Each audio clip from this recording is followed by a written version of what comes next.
तो आज का जो हमारा टॉपिक है वो है क्या, अर्थ के बारे में। सोलर सिस्टम हमने देख लिया था, सोलर सिस्टम के आगे हम देखते हैं। तो हमारा ये जो है लूसेंट ज्योग्राफी जो है पेज नंबर 118 ज्योग्राफी का सेक्शन है। ये आप बुक निकाल करके पढ़ सकते हैं। तो देखते हैं क्या क्या चीज़ें हैं। सबसे पहले अर्थ के बारे में, अर्थ का शेप और साइज के बारे में। तो हिस्ट्री में पीछे चलते हैं तो हिस्ट्री में क्या है, पहले के लोगों ने अर्थ का शेप कुछ अलग ही बताया। मतलब टाइम के साथ चीज़ें चेंज हुई। पहले लोग का मानना कुछ और था कि अर्थ कुछ किसी और तरीके का दिखता है। धीरे धीरे क्या है, ये जो अवधारणाएं हुई, ये जो मानना हुआ, ये धीरे धीरे चेंज होता गया। जैसे शुरुआत में शेप ऑफ अर्थ के बारे में बोलते हैं। सबसे पहले अर्थ के शेप के बारे में बताया किसने, किसने यह मतलब सोचा कि अर्थ का भी कुछ शेप हो सकता है। तो पाइथागोरस है कि नहीं, मैथ में भी इनके बारे में सुने होंगे। ग्रीक के एक बहुत बड़े फिलोसफर और मैथमेटिशियन से इन्होंने ही सबसे पहले यह बताया कि अर्थ जो है एक ग्लोब की तरह होता होगा, दिखता होगा, है कि नहीं। तो सबसे पहले अर्थ के शेप के बारे में किसने बताया था या बताने की कोशिश किसने की, तो पाइथागोरस ने की। ये ध्यान रखना है। अब शुरुआत में बोला यह जाता था कि अर्थ क्या है, फ्लैट है कि नहीं, एक डिस्क जैसा है। तो कौन सी ऐसी चीज़ है जिससे हमें यह पता चला कि अर्थ जो है फ्लैट नहीं है। तो शुरुआत में बोला, लोगों के द्वारा ये बोला गया कि अर्थ जो है ना, ये फ्लैट डिस्क है, थाली जैसा है, प्लेन है। जैसे ये बुक है, टेबल है, उस तरीके से प्लेन है।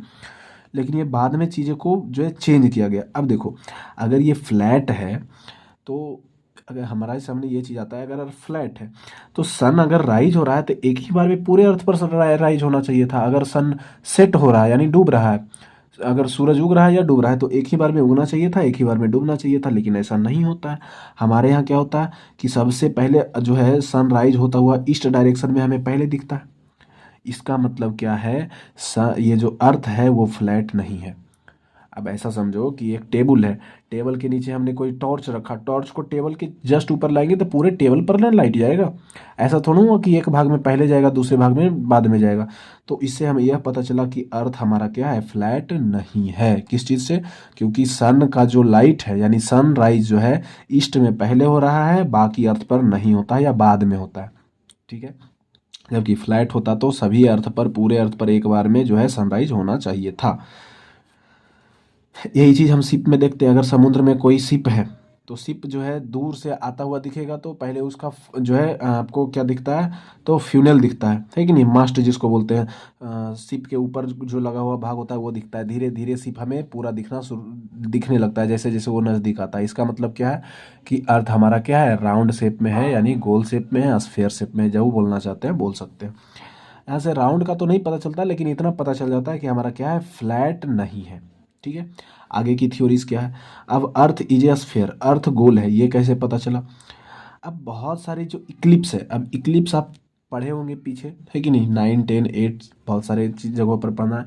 इक्लिप्स का मतलब होता है ग्रहण। ग्रहण दो तरीके के हो सकते हैं, है कि नहीं, आपको अच्छा से दिखना चाहिए।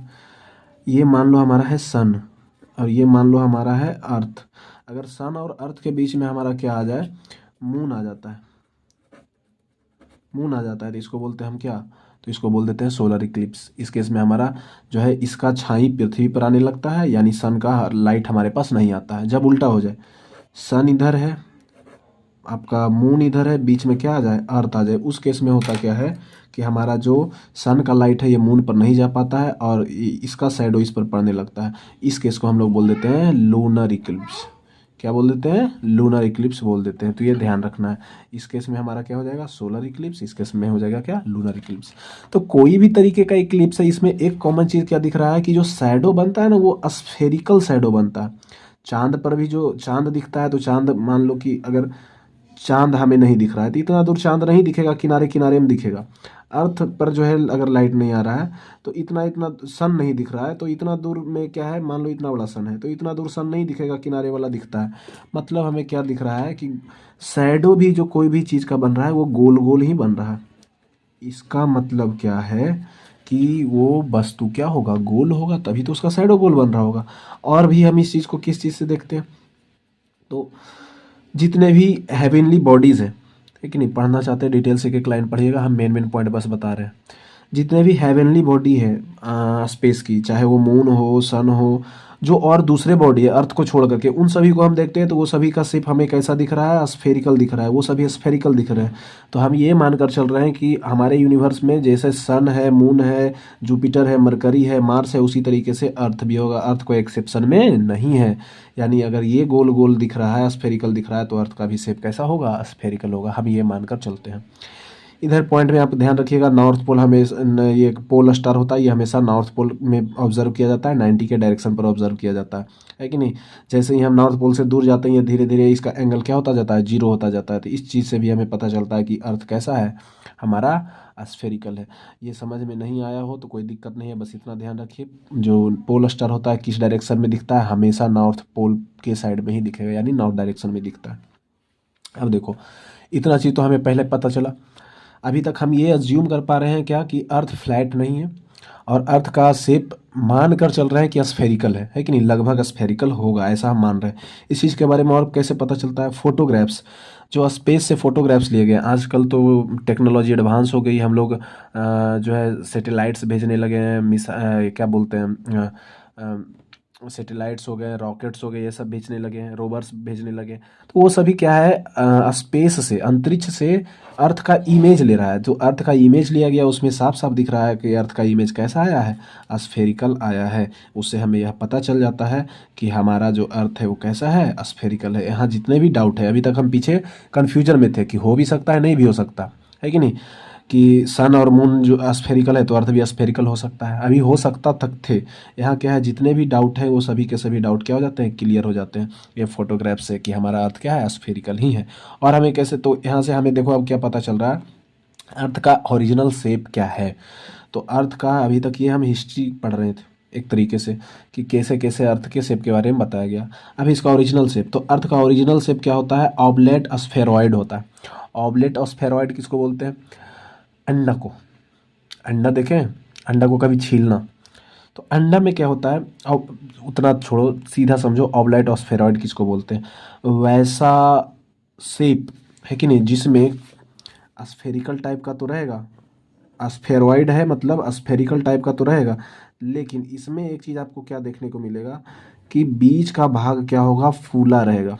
बीच का भाग फूला रहेगा, किनारे पर, ये कोने पर क्या रहेगा, चपटा रहेगा, पतला रहेगा। तो वही चीज़ क्या बोल रहा है कि वैसा वाला शेप जिसमें जो पोल है, पोल पर कंप्रेस्ड रहता है, यानी पिचका हुआ रहता है। हमारा अर्थ क्या है, दोनों पोल पर पिचका हुआ है। और जो इक्वेटर है, यानी बीच का जो भाग है वो बल्ज रहेगा, बल्ज का मतलब फूला हुआ है। तो हमारा जो अर्थ है उसका शेप कैसा है, ओवलेट स्फेरॉइड है, यानी बीच में फूला हुआ है और किनारे पर क्या है, चपटा है। तो अर्थ का ओरिजिनल शेप क्या हो गया, ओवलेट स्फेरॉइड। अब देखो अर्थ के बारे में क्या है, कौन कौन से ऐसे फैक्टर है जो अर्थ को रहने लायक बना देता है कि नहीं। तो देखते हैं अर्थ को रहने लायक बनाने वाली चीज़ों में क्या है। तो अर्थ पर पहले तो जितने भी इसेंशियल एलिमेंट है, चाहे वो कार्बन हो, हाइड्रोजन हो, नाइट्रोजन हो, ऑक्सीजन हो, जो ज़िंदगी को जीने के लिए ज़रूरी है और जिन लाइफ को पॉसिबल बनाता है, वो सभी का सभी अर्थ पर मौजूद है, पहला चीज़। दूसरा चीज़ क्या है कि अर्थ ना तो ज़्यादा गर्म है ना तो ज़्यादा ठंडा है, जो जो हमारे बॉडी को क्या करता है, सुटेबल बनाता है, हमारे बॉडी उसको सह पाती है, उतना सस्टेन कर पाती है। अगर बहुत ज़्यादा टेम्परेचर होता तब भी नहीं रह पाते, बहुत ज़्यादा ठंडा होता तब भी नहीं रह पाते। फिर कहता है क्या, अर्थ पर बहुत सारे वाटर है, लेक्स, रिवर और ओशियन में, जो कि क्या है, हमारे सर्वाइवल के लिए ज़रूरी है। पानी भी रहना ज़रूरी है, तभी इंसान जिंदा रहेगा। फिर कहता है इस पर इनफ ऑक्सीजन है, हमारे एटमॉस्फेयर में बहुत सारे ऑक्सीजन है, जो जिसको हम क्या है, सांस लेने में क्या करते हैं, यूज़ करते हैं। तो ये भी क्या है, अर्थ को रहने लायक यानी सर्वाइवल लायक बनाता है। और लास्ट बट नॉट लिस्ट, अर्थ में एक प्रोटेक्टिव ओजोन नाम का लेयर पाया जाता है, एक ब्लैंकेट की तरह काम करता है, जो सन से आने वाले हार्मफुल यूवी रेडिएशन को क्या कर लेता है, ये रोकता है, बचाता है हमें। तो ये क्वेश्चंस आ जाते हैं कि यूवी लाइट को कौन रोकता है, ओजोन लेयर है। ओजोन लेयर सन से आने वाले कौन सी रेज को या लाइट को रोकता है, तो यूवी रेडिएशन या यूवी लाइट को रोकता है। ये आपको क्या रखना है, ध्यान रखना। तो यहाँ तक तो हो गया, और क्या आगे चलते हैं। तो आगे कह रहा है क्या बायोडाइवर्सिटी, बायोडाइवर्सिटी का मतलब होता है कहाँ कितने अलग अलग तरीके के जीव जंतु रह रहे हैं, उसको बोलते हैं बायोडाइवर्सिटी। तो इसमें बस ध्यान रखना कि अर्थ में बायोडाइवर्सिटी क्या है, सबसे ज़्यादा कहाँ पाया जाता है, इक्वेटर पर पाया जाता है। जैसे जैसे हम इक्वेटर के पास आएंगे बायोडाइवर्सिटी क्या होगा, ज़्यादा होगा, क्योंकि वहाँ बारिश वगैरह ज़्यादा होती है। और जैसे जैसे हम इक्वेटर से दूर जाएंगे हमारा क्या है, बायोडाइवर्सिटी धीरे धीरे क्या हो जाती है, घट जाती है। तो ये ध्यान रखना है, ट्रॉपिकल जो एरियाज हो गए वो रीच होते हैं बायोडाइवर्सिटी में। अब अर्थ से रिलेटेड कुछ कुछ फैक्ट है। अर्थ कब बना था, तो 4.5 बिलियन ईयर से को ये ध्यान रखना है। अर्थ का मास डायरेक्ट 6 याद रखना है, 6 गुना 10⁻24 kg होता है, फिजिक्स में भी आप पढ़े होंगे, तो ये दोनों ध्यान रखना है। फिर इसका डेंसिटी क्या होता है अर्थ का, तो ये नहीं देगा 5.5 kg में नहीं देगा, इसमें देगा 5.5 ग्राम पर मीटर क्यूब, सेंटीमीटर क्यूब होता है, सॉरी मीटर लिख दिया, सेंटीमीटर क्यूब होता है। टोटल सरफेस नहीं याद रखना है, कोई दिक्कत नहीं है। लैंड एरिया ये सब नहीं याद रखना है। शुरुआत का ये 3 याद रखना है, मास है, एज है, और इसका क्या है, डेंसिटी कितना है अर्थ का, है कि नहीं। डायामीटर आपको याद रख लेना है, इक्वेटोरियल डायामीटर कितना होता है, सॉरी रेडियस कितना होता है, पोलर रेडियस कितना होता है, बस ये 2 चीज़ें इधर याद रखनी है। हाँ, इधर ये इंपॉर्टेंट फैक्ट्स है जो आपको याद रखने हैं। क्या, तो हाईएस्ट लैंड, पूरे अर्थ का सबसे ऊंचा पॉइंट कौन है, तो माउंट एवरेस्ट है, नेपाल में है, 8,850 मीटर का हाइट है। सबसे लोएस्ट पॉइंट क्या है, तो डेड सी, है कि नहीं। जॉर्डन इजराइल के बीच में एक जो है झील है जिसको बोलते हैं डेड सी। सी है इसका मतलब समुद्र नहीं है, झील है, ये ध्यान रखना है। ये डेड सी क्या है, एक झील है। मतलब कि जितना ज़मीन होता है एवरेज हाइट से क्या है, 430 मीटर गहरा है, गड्ढा है। सबसे बड़ा डेप्थ, देखो अब ज़मीन ऊंचा होता है तो उसको बोल देते हैं माउंटेन। बहुत जगह ज़मीन गड्ढे होते हैं, और समुद्र में भी जो है गहराई पाई जाती है कि नहीं। समुद्र बहुत ज़्यादा गड्ढे होते हैं। तो सबसे गहरा जगह कौन सा है, तो समुद्र में एक गहरा जगह पाया जाता है कि नहीं। समुद्र की गहराई को ट्रेंच बोलते हैं। समुद्र में जहाँ गहराई जो होती है उसको ट्रेंच बोलते हैं, बस इतना याद रखो। ऐसे मान लो कि ये समुद्र है, समुद्र है, इधर पानी है, पानी है, कहीं पर समुद्र बहुत ज़्यादा गड्ढा होगा, ठीक नहीं, तो इस जगह को, पतले गड्ढे जगह को क्या बोलते हैं, ट्रेंच बोलते हैं। तो सबसे गड्ढा जगह, दुनिया का सबसे गड्ढा जगह कौन सा है, मैरियाना ट्रेंच। कहाँ है, पैसिफिक ओशियन में है कि नहीं। 11,034 मीटर गड्ढा है। इसका गड्ढा भी पूछ देता है कितना गड्ढा है, कितना गहरा है, तो 11,034 मीटर। और क्या रखना है कि मैक्सिमम डिस्टेंस फ्रॉम सन ये बताएंगे, है कि नहीं। आगे के टॉपिक्स आएंगे तो उसमें आपको पढ़ना है कि नहीं, कि सब जब अर्थ जो है सन से बहुत ज़्यादा, सबसे ज़्यादा दूरी पर होता है तो उसको बोलते हैं एपीहीलियन। और जब हमारे सन और अर्थ के बीच का डिस्टेंस सबसे कम होता है तो उसको बोलते हैं पेरीहीलियन। और ऐसे अर्थ और सन के बीच का डिस्टेंस कितना है, तो 15 लाख किलोमीटर है। ये आपको ध्यान रखना है।